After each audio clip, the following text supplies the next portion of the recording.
I'm here to present the presentation. So the slide that you can see on screen on behalf of my colleagues. So I'll try to make this as quick as possible. This paper contains the stress analysis and fracture mechanics analysis of oil storage tank, whose main properties you can also see here on the slide. And you can see all of the tank elements and the materials they were made of. So mostly pressure vessel, standard pressure vessel steels for the cylindrical shell, the fittings, the flanges, and etc. And the vertical supports for the tank itself were of course made with S235, typical structural steel. So the first goal was to determine the stress distribution in terms of magnitudes and locations of the critical, where the stress would reach its highest values, and to determine if these values would be below the allowable stress values, which in our case were around 212.5 megapascals for the P355 material, which was the most critical. And also there was the stage where fracture mechanic parameters were used to further describe the behavior of this oil tank in the presence of a crack. Depth was varied between several values to see at which point it would reach, the stress intensity factor would reach fracture toughness. So the stress analysis required the development of a 3D finite element model, which was based on the dimensions provided by the existing technical documentation.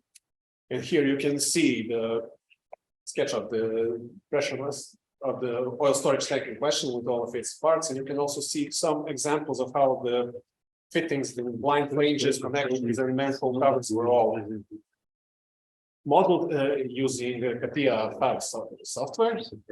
And here you can see the full 3D model, and you can also see the finite element mesh, which was made of mostly uniformly sized elements with whose dimensions were approximately 24 millimeters, because it was determined that such mesh would provide sufficiently accurate results. And here, of course, there are the boundary conditions, which were defined in a way to correspond to the real vertical supports. So a number of fixed vertical supports were introduced at the base of the model, and the loads were defined as internal pressure on the internal side of the storage tank, with its value of 78 bars, which corresponds to the working pressure of the oil storage tank. And also, and as for the dead weight of all of the equipment, CATIA includes all that automatically based on the material properties that are defined as input parameters. So here's a quick overview of some of the results. This is the displacement. It's nothing unusual to see here. The unsupported parts had highest displacements, and the maximum values were around 4 millimeters, which is pretty small when compared to the size of the vessel itself. And the more interesting part, of course, are the stresses. Here you can see the results for the full oil storage tank, and also to focus on the detail where the high stresses were recorded. This is, of course, according to the von Mises criteria. And this stress value was around 210 megapascals, so very close to the allowable stresses, but still on the safe side. So this was assumed to be the critical location here near the connection to between the shell and the manhole. And then now comes the part with the structural integrity assessment, which was also based on the drawing of the failure assessment diagram. And for this purpose, we had to determine the corresponding fracture mechanics parameters. So the stress intensity factors and also the stresses. Since my father already explained most of the details about the failure assessment diagram, I won't go into that again. Here you can see that the initial crack depth was assumed to be 12 millimeters, and then it would be increased by 1 millimeter.